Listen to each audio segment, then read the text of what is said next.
Hello, this is Stuart from Hear Me See Me podcast, and today I've got a real gentleman and an absolute superman of the podcasting world. Today I'm talking to Stu Whiffen. Hello, sir. Hello, mate. How you doing? I'm very good. It's been a while. Yeah, it's been a little while since. It seems like it's a weird thing at the moment, isn't it? Because it seems like I've seen a lot of you, but I ain't seen you in the flesh for quite a few months now. Last time I've been all right, mate. I've been all right. I think the last time I see you was when you just set up the podcast and you come into the studio in London to do the one with Lane Heading. Oh yeah, thanks for bringing that up. I really appreciate that. No, the one where she done it twice because she didn't press record. That one. Yeah, and it was the fact of not only, it weren't a 5-minute job. The poor woman had been speaking for 45 minutes of pure gold, opened her soul up to me. And what was you were a witness, what was my face like that day? It was honestly like someone had just pulled the soul from your body. You looked empty. You just looked like you was apologising profusely, and she was just being completely wonderful. She was, and I was just like, I think I'd been telling you to do the backup. I'd put a backup recorder in there as well. Right. Yes. And I went, press record on that one. You didn't press record on that one either, and you'd done something wrong on your own one. So there was two things that didn't record. Yeah, it was what they call it it's a double fuck up. Exactly it. But yeah, I've not seen you since then. I mean, obviously, we spoke on the phone, and and obviously we see each other's gubbins on the socials, and you're all part of you're part of this kind of nice little community of people that that live where we live, that dabble in podcasting and kind of sort of a lot of mutual sharing of love on each other's projects, which is a really nice place to be. It is, and it's interesting because it's quite a small little area, isn't it? Thurrock is like an odd place, I find, for all of these people to come together. It's it's a lot of us in Thurrock, Southend. It's unusual, isn't it? It is, and it's one of the things that I remember. Like our mutual friend who I guess we kind of met through was Scroobius Pitt. Yeah, and I've worked with Pitt for about 10 years now, and when like his music career sort of took off, the amount of people that were like, "Oh, are you going to move to London now?" And he was like, "Nah," and I find that really fascinating. That if you're doing something creative, and whether that be hairdressing, very much an art form, the same as making music or painting, that there's always that kind of, I don't know if it's a myth or not, I still don't know, that, well, you should go to London. Yeah. The streets are paved with gold. That's where the opportunity lies. And it's like, well, is it? And I think if you can create a community where you live with like-minded people that are all striving for the same thing and are all, helping each other, I think, you can alleviate that kind of, that expected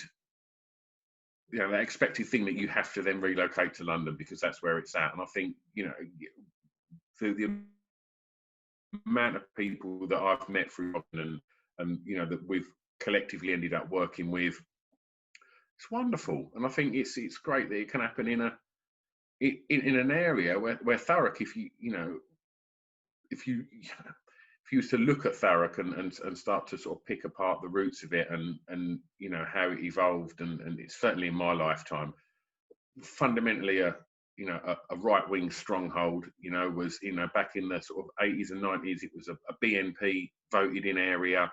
Yeah. And, it's not the nicest of places and probably not the most encouraging of places if you're artistic or if you're from a minority or whatever you're, do you know what I mean? It's a rough place, because you get beaten up. Yeah. I mean, this is the first time I've told anyone in Thurrock that I've got a podcast. Don't tell anyone, mate. But it is, you know, it is, and I find it really interesting that, you know, when you start to sort of scratch the surface of these areas, you know, you do find so many, you know, really, really interesting people that do some wonderful things that don't necessarily get, you know, talked about down the pub, because it's not what people from our area do. You know, people from our area, you know, go down the pub, have a beer, and you know, watch the football. Right. Not that there's anything wrong with any of them. No, nothing wrong with any of that. And you know, like you got to think fondly of where you come from. But having said that, it's been interesting when I've heard Pip talk about that as well. You know, like when he says about I come from this area, and because you live there, it's just where you come from. But I suppose it is a little bit rough around the edges, and it is a little bit impoverished. And it's, you know, when I look at the classifications of it being quite an impoverished area, you think it didn't really feel like that. Yeah. But you say that, one of the things that we've got a huge, you know, area of common ground is we both grew up in boxing clubs. Yeah. And, you know, and we've got a huge passion for mixed martial arts. But, you know, that was one of the first things that my folks done when I was, you know, at the right age, was like, right, he needs to learn how to look after himself. And it was one of the first things that I had to do when I was a kid. And purely because my parents grew up in Tilbury, which is, you know, just as rough, if not rougher. Yeah. And it was like, right, you need to be able to stand up for yourself. And so I was shipped off to go and learn how to, you know, I guess, hold my hands up should someone want to give me a click around the ear roll. and yeah, and it sounds stupid, but I've done it with my daughters straight away. I was like, as soon as my kids were 5, I was like, right, come on, you coming down the club. Yeah. When you learn how to look after yourself. And I don't think that's just something that I'd apply to our area. I think that's a life skill that's really good, to have that confidence that you can stand up for yourself. And I think what you get out of, you know, learning a combat sport is an incredible amount of discipline and a wonderful sense of community as well. I had Steve Kerridge on my podcast, and I think he underestimated the amount of community good that he's done over the years, and a lot of boxing clubs and kickboxing clubs like that. I think they don't realise what a central part of the community they are, and what, you know, how they bring people together. And I think that people that don't step foot in them clubs have a very interesting view on it. That it's going to be spit and sawdust. You're going to come out of there caked in blood, and everyone's trying to take your head off in there, because it was definitely my what I envisaged it would be, and what I actually got from that was something completely different. I got a complete new gang of mates, and you know, and I've never seen, you know, I where I sort of lived until about 5 years ago, overlooked like a local sort of playing field where they do Sunday league football, and the brawls and stuff that I would see kicking a football around, you know, a load of fat old men like kicking a football around on a Sunday afternoon, taking lumps out of each other. And I just think, you know, you stand in a ring or whatever, and someone's punching you. It's hard to explain that there's places that, you know, there's a limit that you go to within that. And if you for a moment thought you'd hurt someone, you'd be mortified, wouldn't you? Like, I'm talking about training, respect that you have, and I see more respect in places like boxing gyms than I do when I see lots of other sports. You know, and football. I'm talking about necessarily, I guess specifically. Sorry, like Sunday league football. I just think sometimes I just look at it. I just think, get yourself down a boxing club. If you've got that much anger in you, yeah, and you need to get it out. Go and get it out in a disciplined environment, and I find, yeah, and it's yeah, very, very strange, very, very strange. But yeah, I don't dislike where I've grown up. I wouldn't say I'm fiercely proud of where I've grown up. I just, as to echo what Pip said, I just happen to be born here, yeah, and I've lived here all my life, and my family's here, yeah, my friends are here, so you know, I'm kind of here, and I make the best of it, and to go full circle.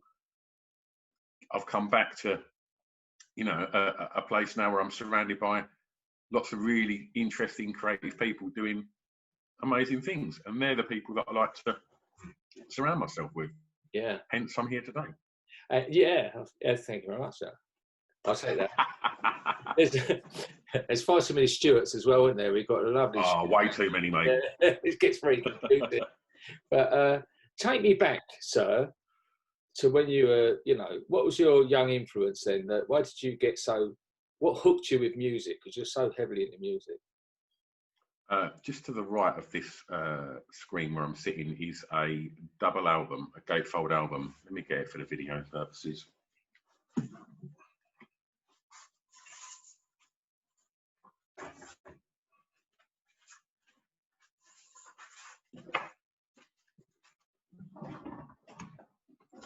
And I got it for Christmas.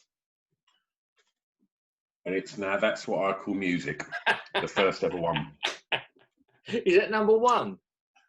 It's number one. Is it? And this is the original that I got. I've since bought another one because I have this one on display. I think that Now That's What I Call Music kind of albums are not the sort of thing I'd ever really listen to now, because they're just, you know, compilations you get for Christmas as a kid.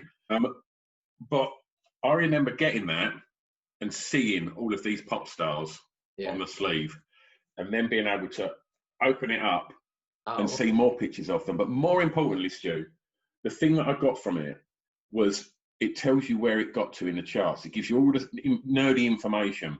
Yeah. And I would obsess over that. And if I hear any one of the tracks on that album now on the radio, when it finishes, I just think, oh, well, it's going to be You Can't Hurry Love by Phil Collins on next. Of course it is, because that track listing is so ingrained in my head because I played that album to death. And then, you know, there's some great stuff on there. You know, there's Madness on there, The Cure, and UB40 and Duran Duran, and yeah, it's just all the stuff that was obviously huge hits in 1983, I believe. So I would have been 10. Yeah, and it just absolutely kick-started an obsession with pop stars, pop facts, and just obsessing over Top of the Pops. And that was something that just used to blow my mind. I'd sit there with the Betamax, you know, and record it and just watch back videos of you know, Top of the Pops and the chart show and things like that. I'd obsess over it, and it just kind of got hold of me, really. And then I'd just become a you know, all my pocket money went on records. There used to be a place in Grays town centre, I don't know if you remember, Stu, but where that this is very specific to anybody that's lived where we live, where all the estate agents are in Grays, along London Road, there used to be a little news agent there called Saxons. Oh, yeah, Saxons, yeah. Yeah, and in there they had a rack, like a rotating rack of ex-jukebox singles. So when the records come out the jukebox, when they were done with, so they were like old news, they were like, you know, a year out of date from the charts, they'd plonk them in that rack and sell them for like 50p. And so I used to go like religiously down to Grays every Saturday and just trawl through them and just like spend me £3 a week or whatever I had pocket money on records and just go home, play them and play them and play them. So I guess that was the initial kind of, you know, it certainly wasn't cool music I was listening to. There was nothing, you know, particularly credible. It was all the pop music that was on the charts, you know, and it was, yeah. I just, and in 1983, when you look at the people on the cover of here, you know, there's Culture Club, Limahl, you know, Duran Duran, Kajagoogoo, but they look like they've been beamed down from outer space. Do you know what I mean? They, you know, it was a whole new romantic thing. So they just looked incredible. Yeah. And I remember just thinking, like, where are these people from? Like, because for a fact they weren't walking around Grays. Like, I remember I was more like a soul boy, you know, like going to 06 and you know, like. Did you go to Gold Mine? Hollywood's Gold Mine, yeah. I got thrown out of there a couple of times. And Pizzazzing Grays, I found the way out. They escorted me out the back door of that one, bumped me on every wall on the way out. And, but it was we was really into, because I'm sort of 10 years before that, so And funny, a similar thing, me and a guy who was training hairdressing with in Stamford-le-Hope, there's a little record shop there. And whoever on a Friday, we got paid on a Friday, whoever got their lunch first, one would go at 1, one would go at 12, would get over the record shop first. You know, and I'll never forget, I got the 12-inch pink vinyl Edwin Starr Eye to Eye Contact. Oh, what a record! I was on lunch before Mark, and I got come back like with this single thing that, you know, that, and he was so jealous. But I've got a great Edwin Starr story for you. Go on, sorry. You carry on. Tell me a story. So we booked him because I run a club in Essex, like in Rayleigh, which was, you know, it's more of a sort of specialist club. It's called the Pink Toothbrush, and it's kind of, you know, it play lots of kind of guitar music and punk music, but it also like put on hip hop, and we used to have scooter nights. So we'd have all the Northern Soul playing, and we'd have all the sort of scooter clubs that all turn up, and for that kind of sort of scooter scene. And so we do, I reckon about 15 years ago, we done like a sort of retrospective night and played some Northern Soul, and we booked Edwin Starr. It wasn't long before he passed away. And he'd come on and he'd done 25 Miles and War and Eye to Eye Contact. And then there was a few like the old school kind of skinheads that turned up. And one of them shouted, because he was doing it to a backing track, like he didn't have a band with him. Someone shouted out, "He's fucking miming." And he just shouted to the guy that was controlling the backing tape. He was like, "Stop the music, stop the music." And he was like, "The Northern Soul gang, the Northern Soul scene has kept a roof over my head for the last 15 years, you know, playing these type of events. I would never, ever, ever mime. Edwin Starr don't mime." And he went, "Don't worry about the music." And he went, "Have this one." And he sung Cupid by Sam Cooke a cappella. Yeah. And it was one of the most amazing things I'd ever seen. And this kind of geezer that would shout it out that he was miming, I could just see in the background his music's been in my right earful as well. Yeah, shut up, mate. Like, Edwin Starr absolutely took the roof off. No music, just belting out the Sam Cooke classic. Amazing, mate. Well, because that was when I was going to talk about clubs. I used to go to a place called Crocs. So then when... Now you're showing your age now, Stu. And I went in there, and there was a frigging crocodile in there. A little baby like caiman thing was in there, and which is alligator. It was actually an alligator. Oh, was it? Little alligator, was it? Yeah. An interesting fact on that as well, Stu. Every time we renew our licence, one of the bolt-ons is a wild animal licence, and it costs us about another 30 quid a year, but we still pay for it. Yeah. I mean, that crocodile went out of there, blimey, 1984, something like that. But we still, I mean, we've had a few choice customers over the years that we probably did need a wild animals licence for, but generally, for some reason we've kept it. Yeah. Well, it was because at that sort of time when I was talking about that, we used to, you know, go to like Room at the Top and all these places. And one of our mates had started getting into the new romantic scene. And he said, "You got to come with me one night." So we went with him to the Blitz. And wow. Yeah, we went to the Blitz. Steve Strange was on the door. And you know, there's sometimes someone thinks they know you, because he was literally picking people out who could go in and who couldn't. Yeah. Mate Ronnie used to go all the time. He was a bit dressed up like it, but we weren't. It was just like a couple of fellas. And we went to go in, and he went, "Oh, all right." And I'm going, "Yeah, all right, mate." And he let us in. And I thought, you know, like working class lad, I thought, I don't like this. This is a bit much for me. All these men with makeup. And then all of a sudden, all these women started coming in with little tiny skirts and stockings and suspenders. And look, you're right. I might stick around for another one. Yeah. Bit sweet. But yeah, it was amazing, you know, and all of a sudden, and the thought of, yeah, this is not for me. And then it was, but what a wonderful world. It was right at the height of Steve Strange and all of that just beginning to happen. And then we ended up going to clubs all around London during that time. It was amazing. Yeah, I'm well jealous of that. Like that whole kind of scene.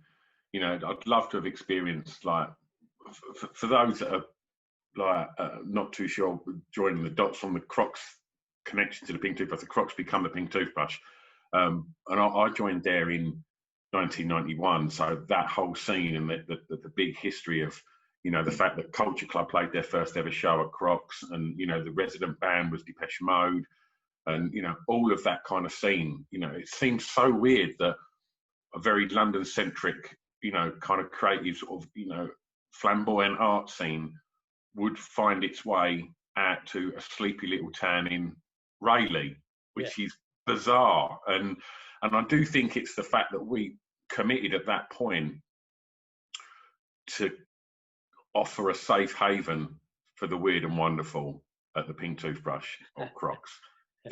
That's the reason why all of the other clubs that you've mentioned are no longer here, because so many of them clubs were fashionable clubs that would follow fashion, whereas the Toothbrush has never been fashionable in the slightest. You know, we're dreadfully unfashionable, but we have a style, and it's a very unique style. And I think it means that, you know, when people ring up and go, you know, what's the dress code? It's like, wear a tutu, mate. Doesn't matter. Wear whatever you want.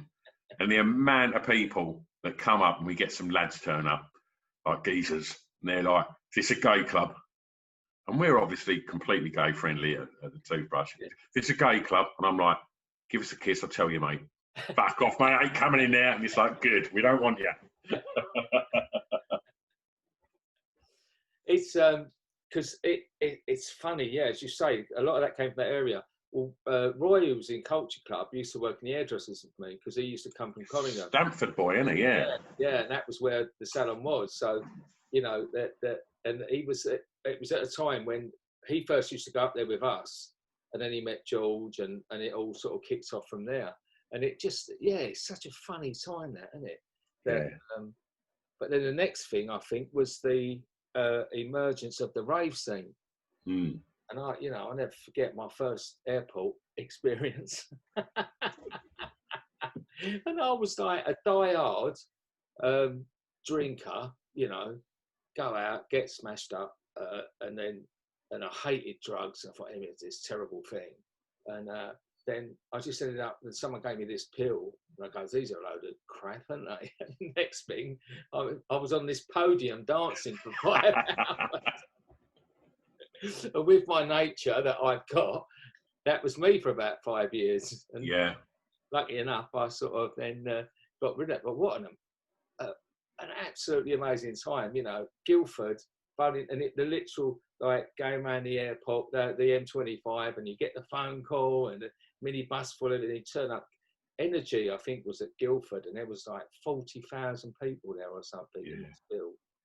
I think I was like 15, 16. Again, I just missed that, and I'm gutted. I'd love to have experienced that. It was,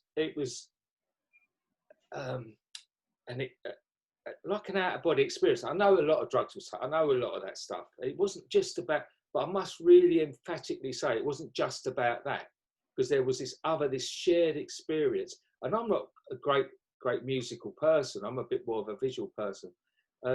But even I could understand the resonance of music coming through people, you know, and that experience. It was elating, you know, like incredible. Yeah. It looked like such a coming together of people from whatever background. It was like, it just seemed to, you know, I'm obsessed with that era as well. I watched every possible documentary on it, and on my music podcast, I've any chance to speak to, you know, a DJ or somebody that was involved in like the Hacienda or you know, the rave scene, and you know, I'm just obsessed with like that kind of coming together of people, and what was, you know, I guess the second summer of love, for want of a better description, you know, and you know, whatever your views are on ecstasy and things like that, it definitely propelled a movement that is ingrained in a lot of people. And, you know, it seemed to come at a time when, you know, I guess it was still Thatcher then, wasn't it? And I just think people wanted that escapism. And I think the fact that all of a sudden people took control of that situation and didn't need to go to glitzy clubs and pay loads of money for bottles of champagne and bottles of beer. It was like, oh, hang on, we can go to a field with a couple of bottles of water, there not be any trouble, and everybody can just hug each other and dance. It was only a matter of time before the government were going to be, whoa, hang on a minute, let's bring in that Criminal Justice Act and let's fucking shut this down. And I think like, I just think it's a shame. I just think that, you know, there's, you know, what a moment to, you know, be out clubbing, to experience that kind of connection with people. I'm very, very jealous that you got to experience that. I'd love to have had a bit of that. It was incredible because you at that time, we're not far away from previous to that was the proper worst time of football hooliganism. Like that was at its height in the late 70s.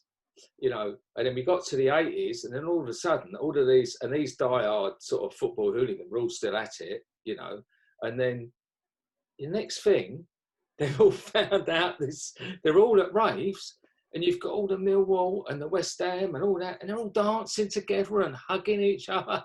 You know, it was a great anecdote.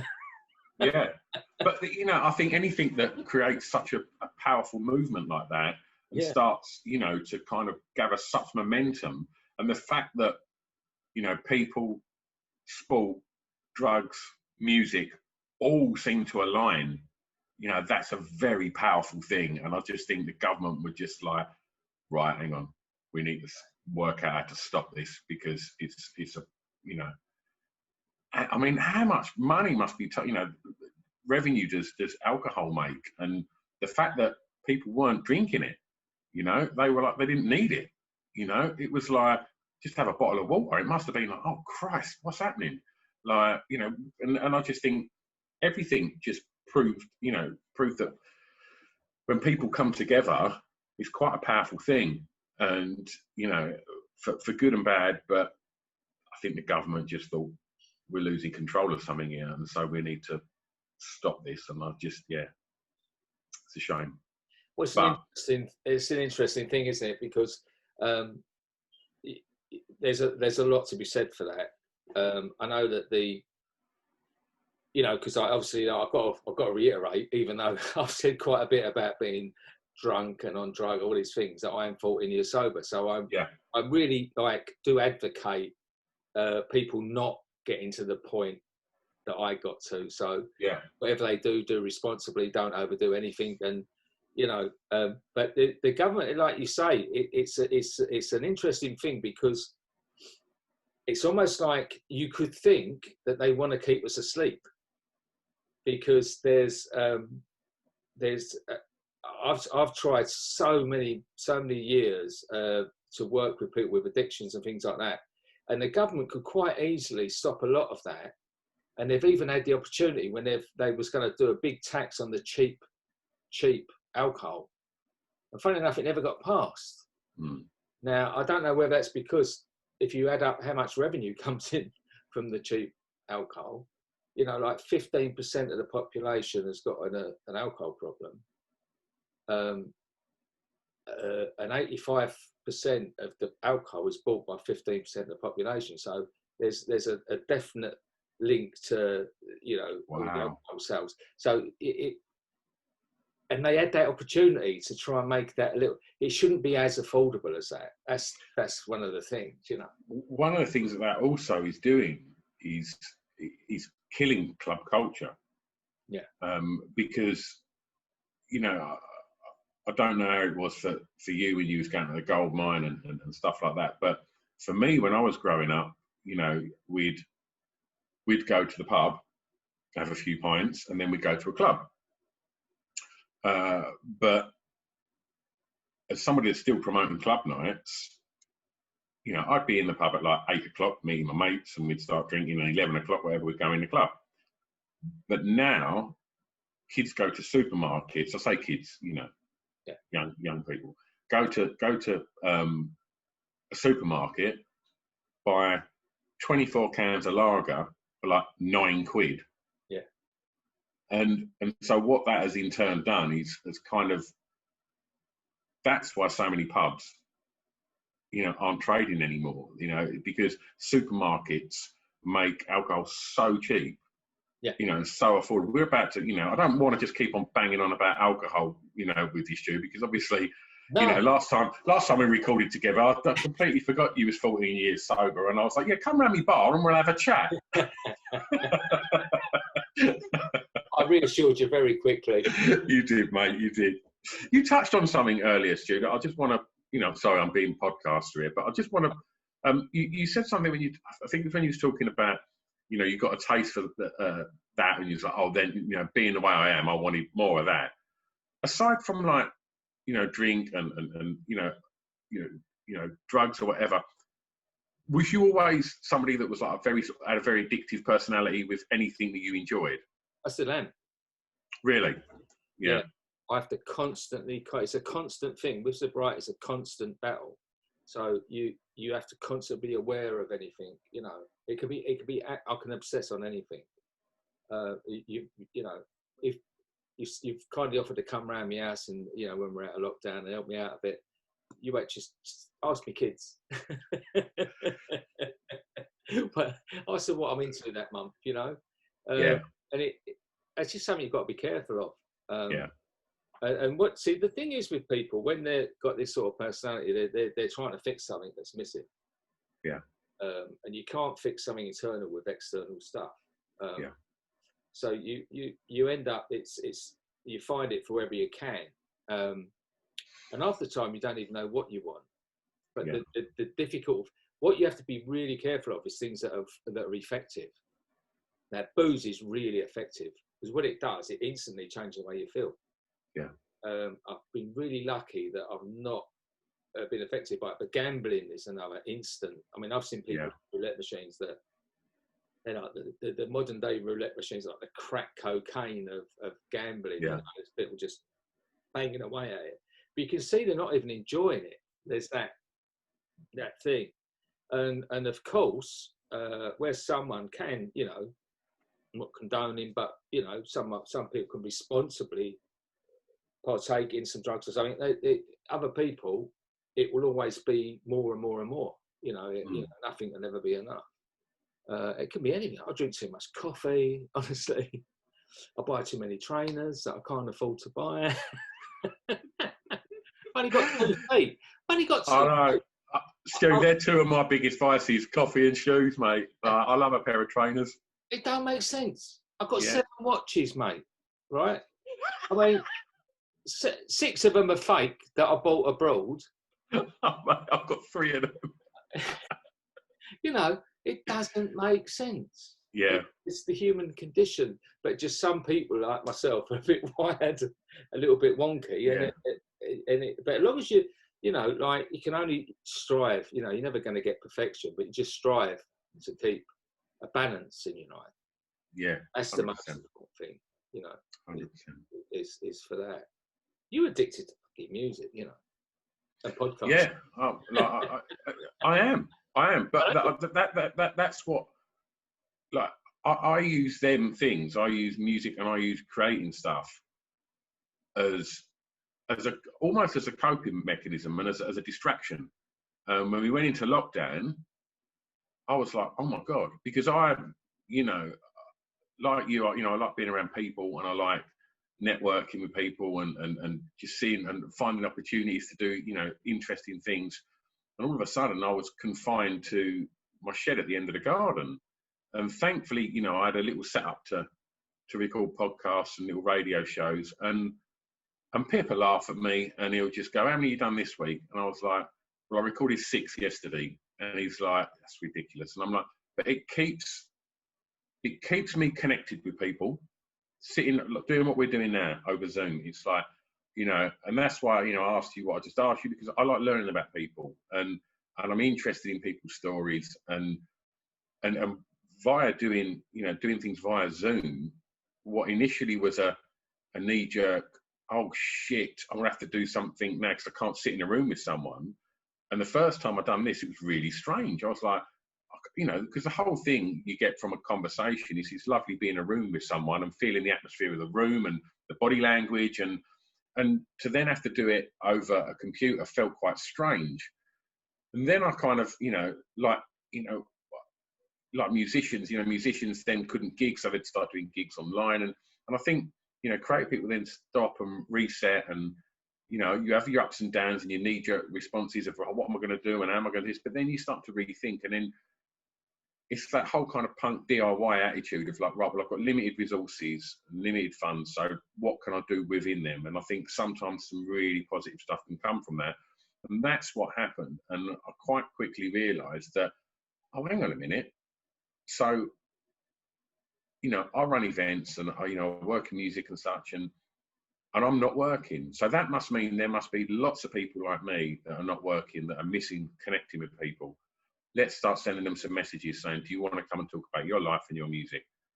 And what now has changed is I don't have to invite them to the end of my garden to have them conversations. So I don't have to limit myself to like London and Essex. It's like, just before lockdown, I got the train to Bristol to interview a guy from a band, and then come back the same day. Probably spent about 80, 90 quid on, train fares and, food and God knows what.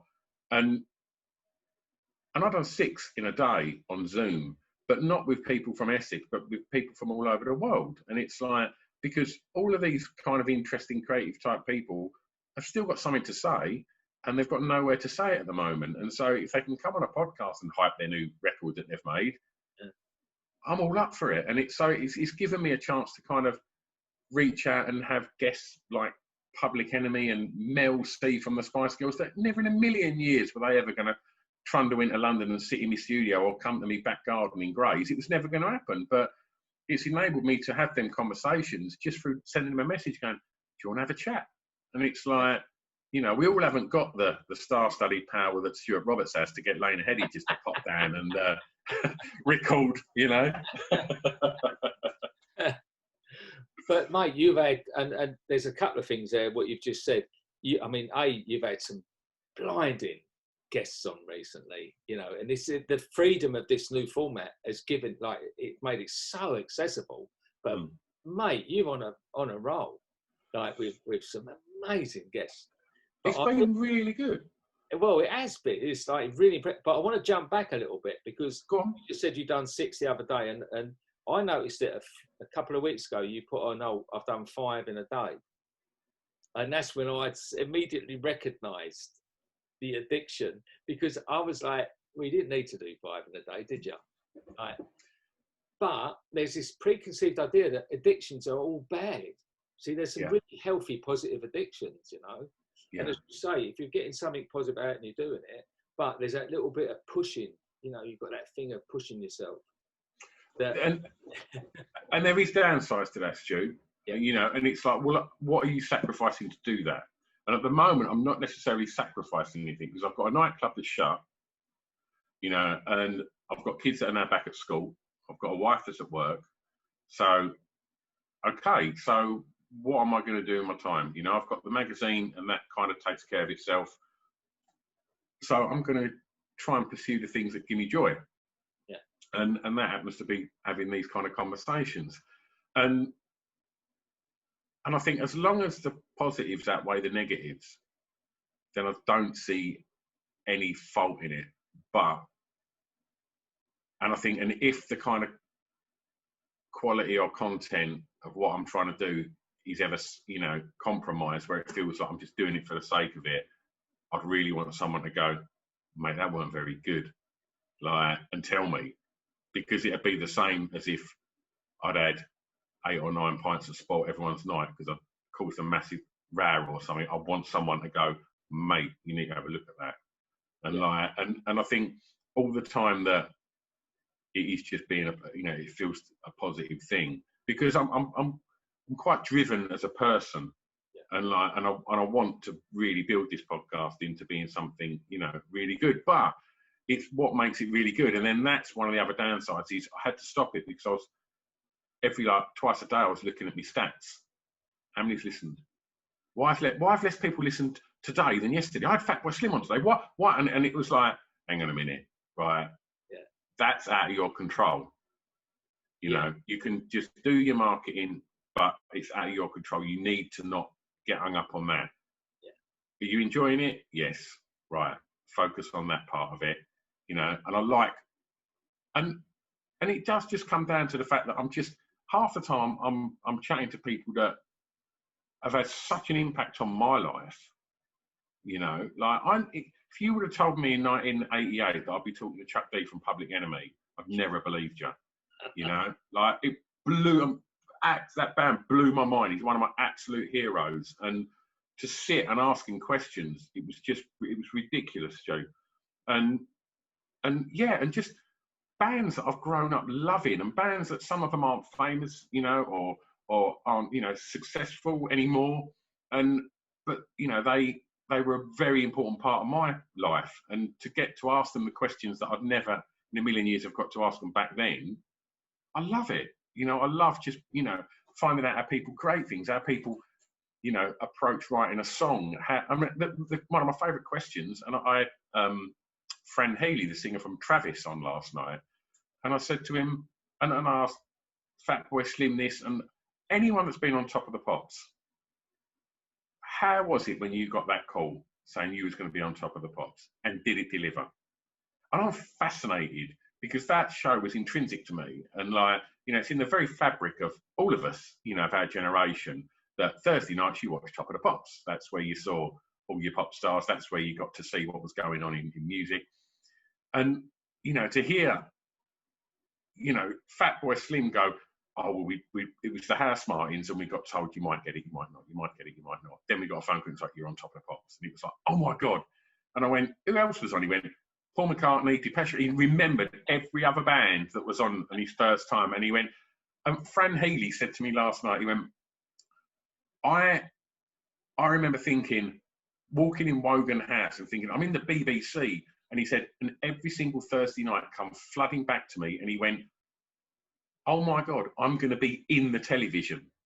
And I just thought that was amazing that he said, I'm going to be in the television on Top of the Pops. And I just thought, I love it. You know, I like kind of realising, and because they're just skin and bone, aren't they? They might be the people that you see on the telly and in the magazines, but they're just skin and bone. Do you know what I mean? And they have, you know, I ask all of them, you know, are they confident people? Do they have imposter syndrome? And they're all like, I am not a confident person. I'm driven, but I'm not confident. But oh my God, he said, like literally, most of them say, like, I get imposter syndrome every day, you know. And I find it's really nice to kind of hear that kind of side of people, you know, to kind of offer up that vulnerability and go, yeah, of course I get, you know, imposter syndrome. I think, yeah, I find that a really interesting, you know, part of the conversation as well. So, but it is also me doing the amount of podcasts I do is something that keeps my mental health where I need it to be.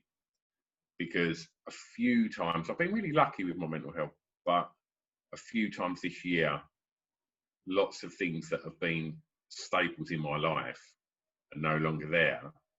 And so it felt like a bit of a void. And so I'd always be like, right, well, what am I going to do next? And then it felt, about a month and a half ago, it felt like all of them things were like, well, I'll just do something, I'll start that. And I felt like I didn't have the energy to do that anymore. And I felt for the first time, like, I kind of started to sort of just think, oh shit, like, I don't know what to do. You know, I've got that, but I've lost that, and I've lost that, and I've lost that. Like, and the podcast is great, but I'm not going to keep a roof over my head with it. And it's like, oh shit, like, what am I going to do? And I know when I feel like that, what to do now. And it's like, right, put your trainers on, go for a run. And it was just in between the two lockdowns. So I went straight down the boxing club, got on the pads, got on the bag, and like exercised. And I realised leading up to that like a lot of people at the beginning of lockdown went into holiday mode, drinking every night. And it was like, I ain't got work tomorrow. It was like, oh, let's have a drink. And so I kind of curbed that and was like, right, and just done the things that I thought would help. And they did help. And but yeah, I do think the endless ream of podcast recording, the positives outweigh the negatives. I think what to me, what shows through though is the sheer joy you have. You know, you said about the sheer joy you have when you're talking to people. So it's not, it doesn't, you know, it nowhere near to the point where you're just doing it. It's because I've just coming up to my 50th podcast soon, which is it's gone really quick. But even I had to take a little break about a month ago or so. I just had to stop for a few weeks and then start again. And Natasha rebranded it for me, and then I just needed a little bit of a new start. And but I'm really loving it again now. And I found as well that there's people, as you say, there's people I didn't dream I'd ever speak to Lena Headey. You know, I didn't dream I'd have the Duchess of York, you know, and Bella Freud and all these people that I just never imagined talking to, you know. And then what I found was it was just chatting to another human being. It isn't, you know, there's nothing, you don't, there's nothing, it's strange only in effect of how normal it is. But there's other people that I also, that I try and make sure I have a lot of volunteers on there and team leaders for Haircuts for Homeless. And I've been all the way to Birmingham and we've done all this thing and thanks a lot, see you later. And it's not until I've had them on the podcast and spoke to them, I didn't really know them. And it's a wonderful opportunity to really sit down and get to know someone, isn't it? I say this to a mutual friend of mine, Ben, and I said to him, and I created a podcast for him, and he was on it. Oh yeah. And I was like, you work in, you know, he's a very sort of, he's a big city type boy, and you know, it's all you know, big money and recruitment and, you know, banking and all of that stuff. And I said, you could go for a meeting with someone in a boardroom and you could sit there and you could talk shop for an hour, and you walk out there, shake hands, and you'd be like, okay. If you sat in that room with 2 microphones and asked a few basic questions, you will leave that room with a completely different relationship with that person. Because the minute you ask someone a question and there's a microphone there, sometimes they're uncomfortable, but it's your job to make them feel more comfortable. And then they start to open up. And that's something that the biggest compliment I think you can get as a podcaster, and I don't mean to keep banging on about alcohol, Stu, but it's like when we get someone to go, do you know what? That felt like I was down the pub with 2 mates listening. Yeah. And that is, you know, that kind of means that felt like a comfortable, relaxed conversation, you know, where there was a connection there. And I think that's something that, you know, I just think there's a lot to be gained from podcasting, you know, in regards to kind of just developing friendships and things like that. You know, like I fundamentally got to know you through podcasting. You know, you come on, I've got a listing, and then, you know, obviously, you know, you've got your podcast. We share the same producer, you know, and we've both had lots of the same guests on our podcast, and it's like, and it is that community, and you know, and we all know so much about each other, yet it's not like, you know, we're spending Christmas together. Do you know what I mean? It's like, but we do all know lots about each other, because I think there's a lot of good people about, and when you start talking to them, when you finish that podcast, you do feel like, well, we're friends. Yeah. You know, we've given a lot to each other there, and I think that's a really lovely positive that you get from podcasting. Yeah. And it just opens up so many doors, as you say, you know. Completely. I found it's interesting what you said about mental health there, because as someone who's had a lot of problems with it over the years, this really does help me a lot. And but I could see what you were saying there about, like, there's that loss, because this year's a fucker, and there's people really struggling. I know a lot of people from my experience with addictions and things that a lot of people have fell off the wagon, you know, understandably. It's a very tough time for people that are struggling with addiction, I can imagine. Masses. It's really tough, you know, like there's, I mean, I, even though I've been there a long time, but I still like go to AA meetings, but there's not hardly any meetings and you haven't got that, and you do Zoom, but that's one of the instances where you really do need that human sort of contact and that as well.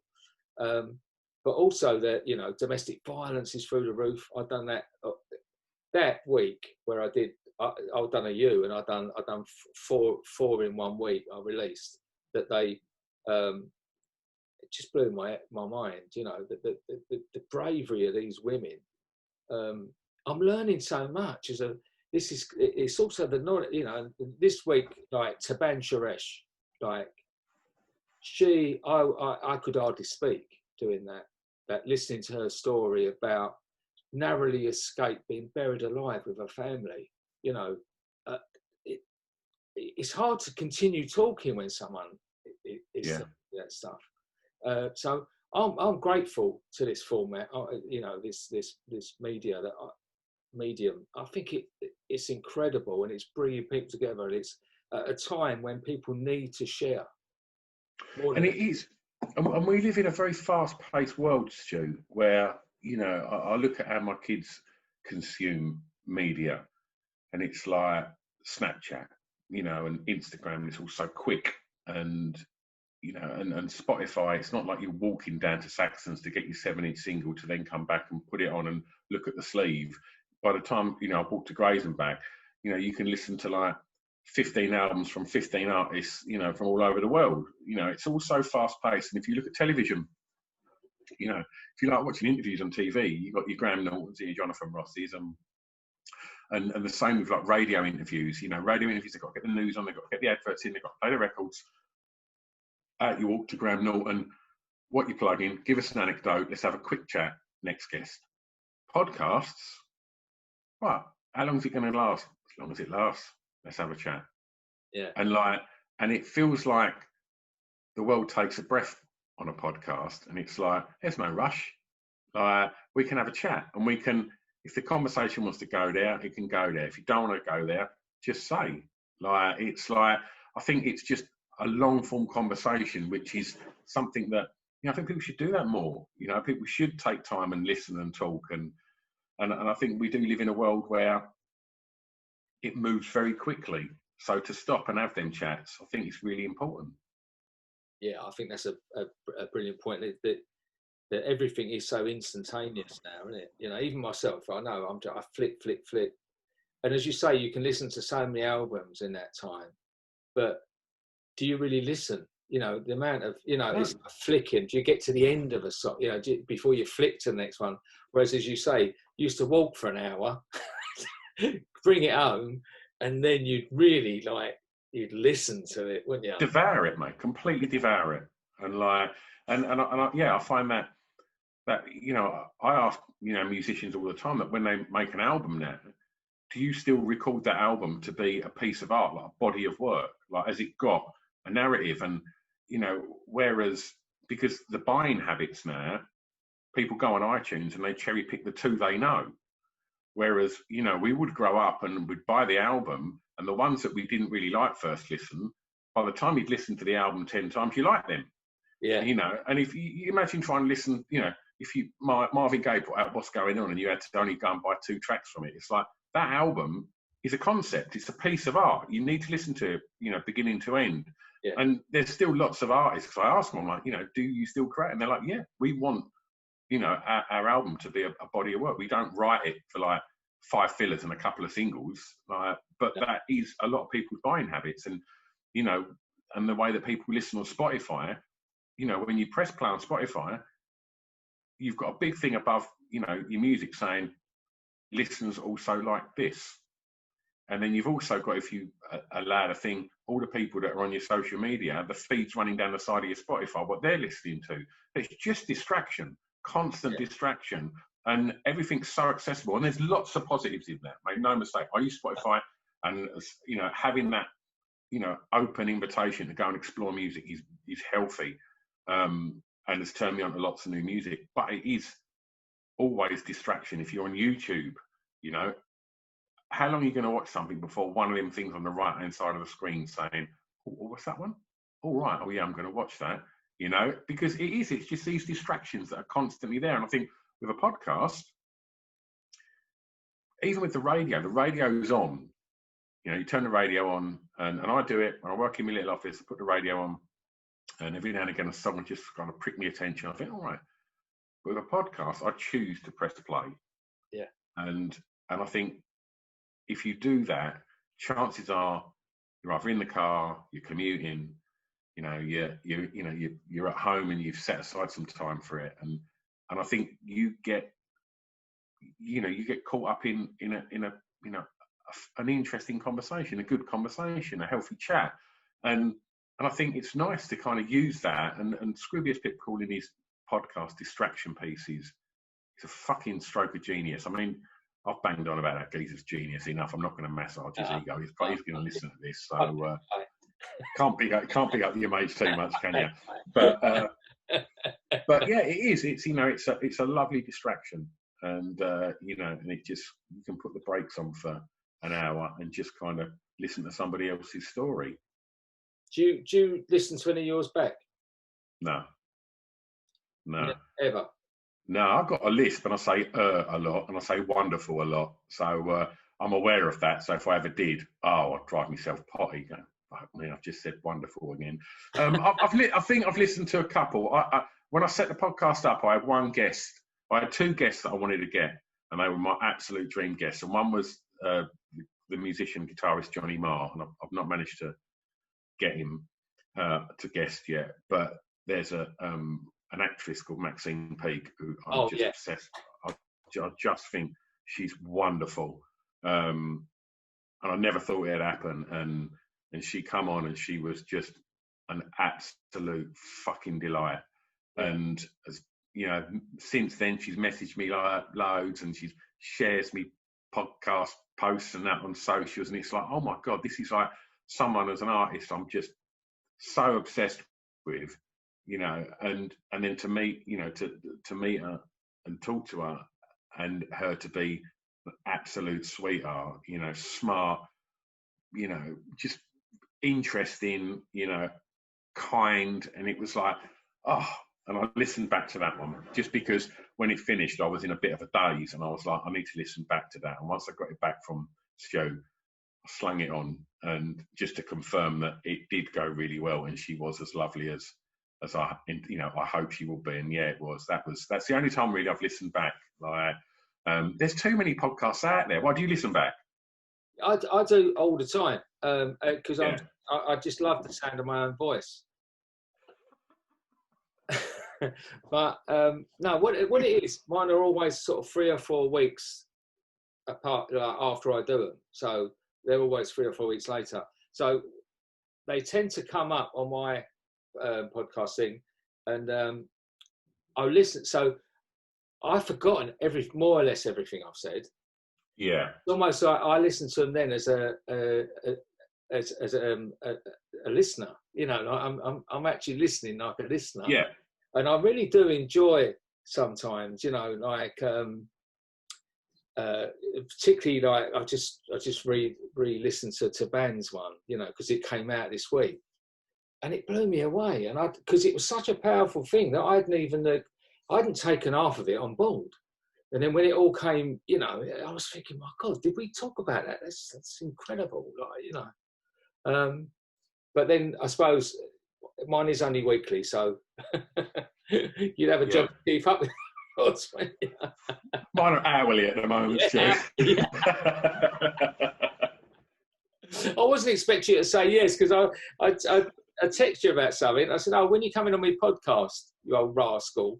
And then it was like next Tuesday. I went, oh wow, blimey! I found an hour of time, and I'm careful of it as well. We've got about 5 minutes, because I know I did that to you, and I look back now that I do sort of dabble with a podcast, that I ranted for 2 hours in your shed. Oh mate, that's the thing. It's like I have I'm happy to sit and chat forever. It's like it's just, you know, right now, if I wasn't doing this, I'd literally be like, oh, what am I going to do? I might take the dog for a walk. You know, I might do that a bit later.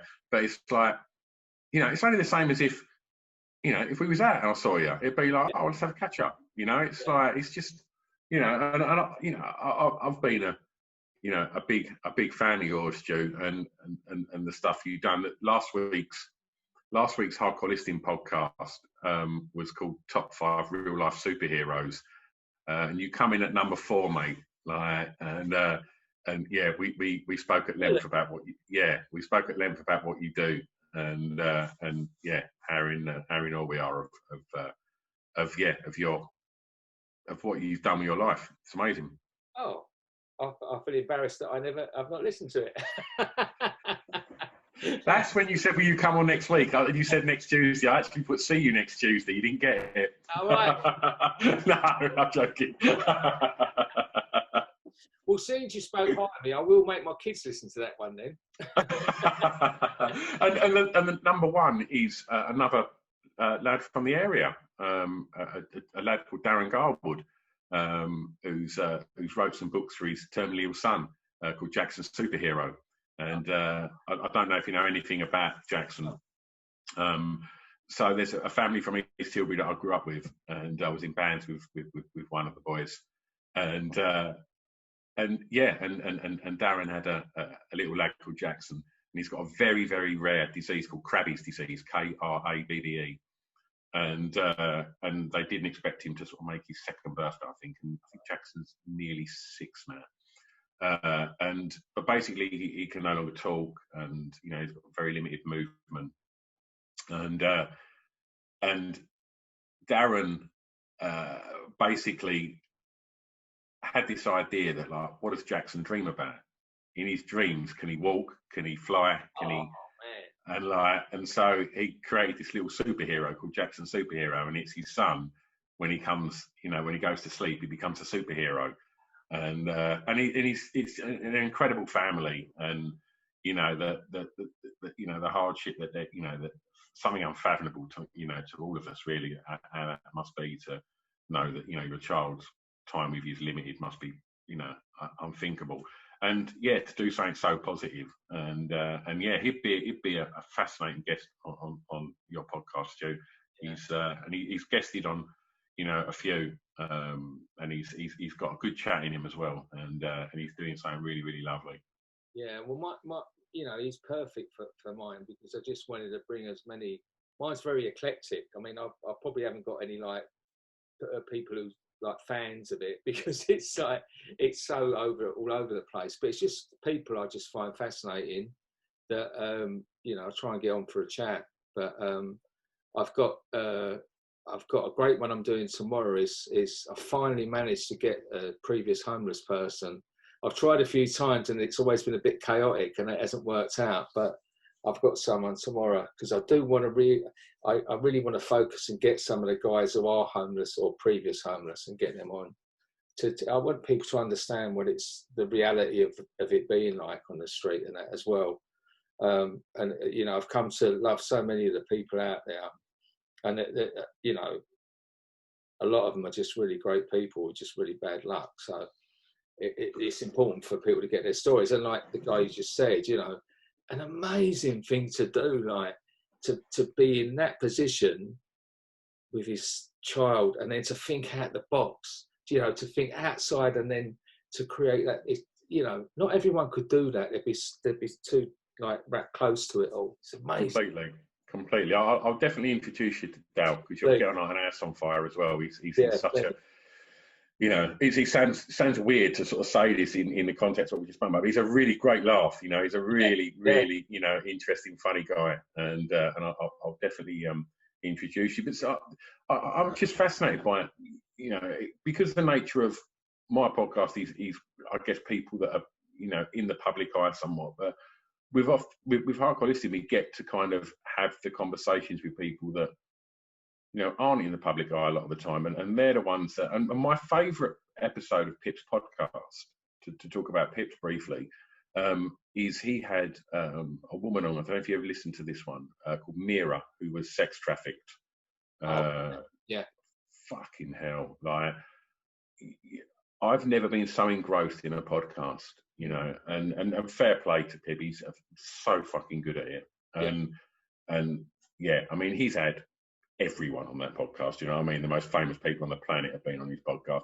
But, you know, that one blew me away. You know, no one knew who she was, but it didn't matter because her story was absolutely like fascinating. And again, you saying like ex-homeless people, I'm just, you know, I'm always interested in like people that have come from, you know, hardship and can kind of find positives. And it's, I've never really, you know, I mentioned it once on the Hardcore Listing, but like up until about 5 years ago, my wife and I, like we fostered kids, and as did my wife's sister and her husband, and they're from Stamford, and we always sort of fostered like young kids at the time because they were the same age as our kids, and we wanted them to have kind of shared interests and stuff, and but they fostered this girl who was at the time like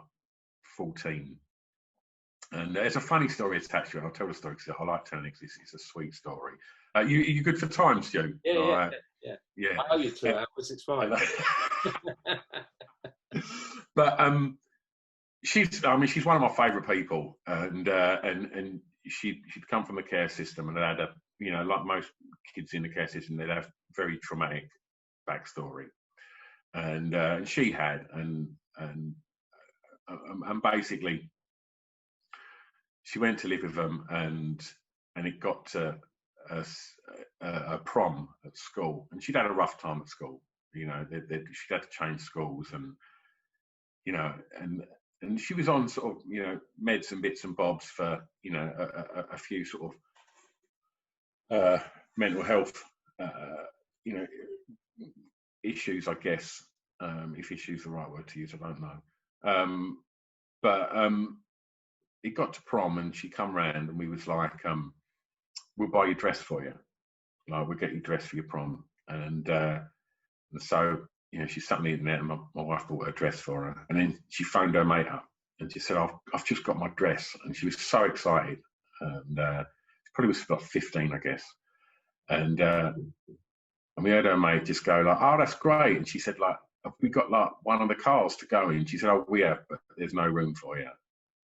And she, you know, I mean, it's a proper Cinderella thing. And she was just like, oh, all right, okay. And like, and you could tell she was just crushed, but just was so used to rejection and hardship. Just, she had that coping mechanism for, all right. I was like, fucking hell, like, kids can be so horrible. And so I thought, right, I'm going to do something here. And at the time I was managing one of the stars of the In-Betweeners.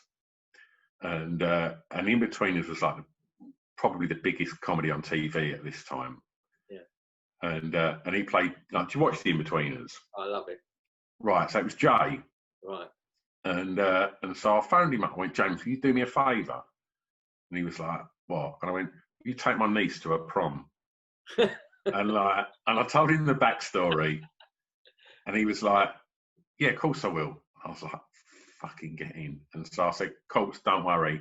Like, gonna have a word. And like, my brother-in-law borrowed his mate's Porsche. Right. And we said, right, we've got a Porsche, and Jay from the In-Betweens is going to take you to your prom. And honestly, Stu, like, we pulled up, it was at the Plough on the 128. I know, yeah, I know. And there was like all of these big like Hummers and bloody limos, like all pulling up, little red carpet out the front, all the mums and teachers all on the red carpet trying to get a photo with their lip and going in. And we sort of, in we got, and we pulled up and got by the red carpet. And she said, because basically she'd also said that she told her mates that Jay was going to take her to the prom.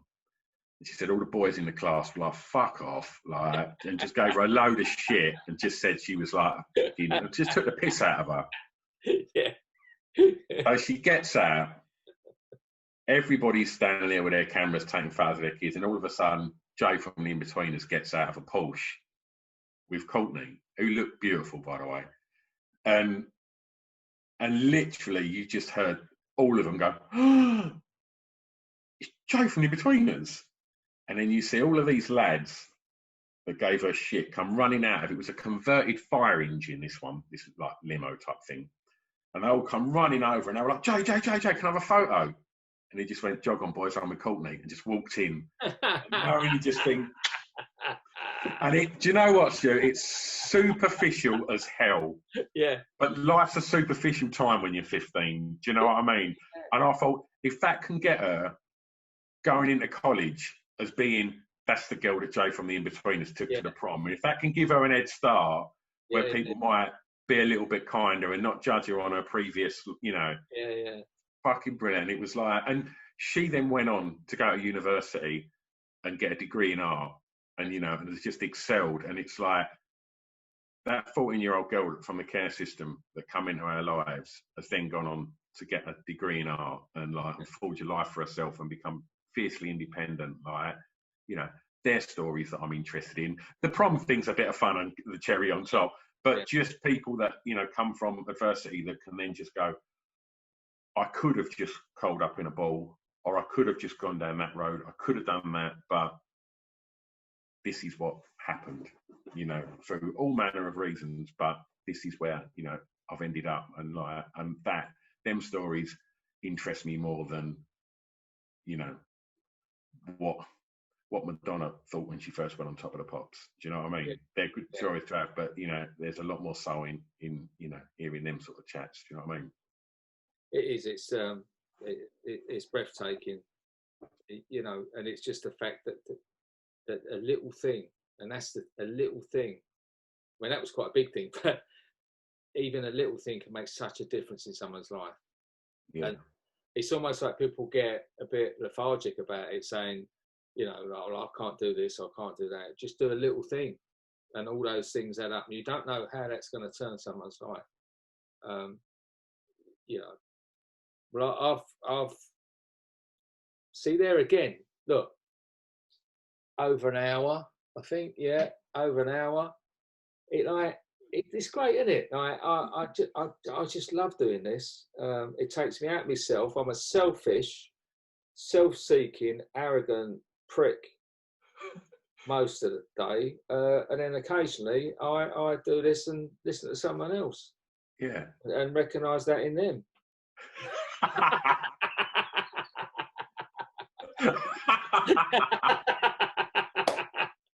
Oh, I love it. Love it. So on that note, my friend. Oh, Stu, it's been an absolute pleasure, mate. It really has. Thanks, man. Thanks for your time. See you soon, boss. Cheers, buddy.